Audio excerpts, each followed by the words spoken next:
ప్రభాస్ కల్కి చిత్రం తెలుగు హిందీని తేడా లేకుండా పాన్ ఇండియాకి నిలిచింది భయ. అన్ని ఇండస్ట్రీలో ఉన్న మూవీ రికార్డ్స్ను లేపేస్తూ ప్రభాస్ అక్కడ వాళ్ళని భయపెడుతున్నారు. కేజీఎఫ్ 2 చిత్రం 9 రోజుల్లోనే 765 కోట్ల గ్రాస్ రాబట్టింది. జవాన్ చిత్రం 9 రోజుల్లో బాక్సాఫీస్ దగ్గర 720 కోట్ల గ్రాస్ వచ్చింది. యానిమల్ చిత్రం 660 కోట్ల గ్రాస్ను రాబట్టుకుంటే సలార్ చిత్రం 578 కోట్ల గ్రాస్ అయితే అందుకోవడం జరిగింది. ఇప్పుడు విడుదలైన ప్రభాస్ కొత్త చిత్రం కల్కి 9 రోజుల్లోనే ఆ మార్కును దాటేయడమే కాకుండా 778 కోట్ల వరకు గ్రాస్ అయితే అందుకుంటూ సత్తా చాటారు. అఫీషియల్గా టీం మాత్రం 800 కోట్ల వరకు గ్రాస్ వచ్చిందని పోస్టర్ కూడా విడుదల చేసింది.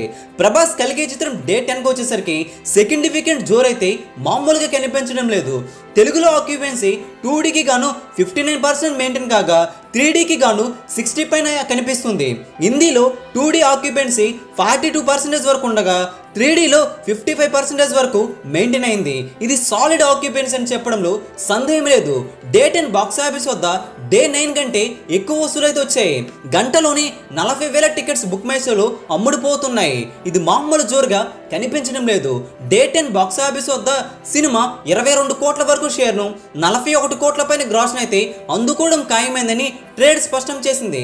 టోటల్గా చెప్పుకోవాలంటే 10 రోజుల్లో బాక్సాఫీస్ వద్ద ప్రభాస్ కల్కి చిత్రం 819 కోట్ల గ్రాస్ను అయితే అందుకుంటుంది. 372 కోట్ల టార్గెట్కి గాను 10 రోజుల్లోని 411 కోట్ల షేర్ టచ్ అయింది. అంటే చెప్పుకోవాలంటే 39 కోట్ల వరకు లాభాలు కనిపిస్తున్నాయి. బాక్సాఫీస్ జోరు చూస్తుంటే 1000 కోట్ల సినిమాగా అనిపించుకునే అవకాశం మరికొద్ది రోజుల్లోనే కనిపిస్తుంది కూడా.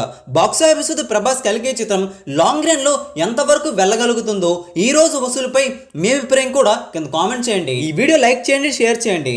ఇలాంటి లేటెస్ట్ బాక్సాఫీస్ ఫిల్మీ అప్డేట్స్ కోసం తెలుగు సినీ స్టార్ ఛానల్ని సబ్స్క్రైబ్ చేసుకోండి, సపోర్ట్ చేయండి. Thanks for watching.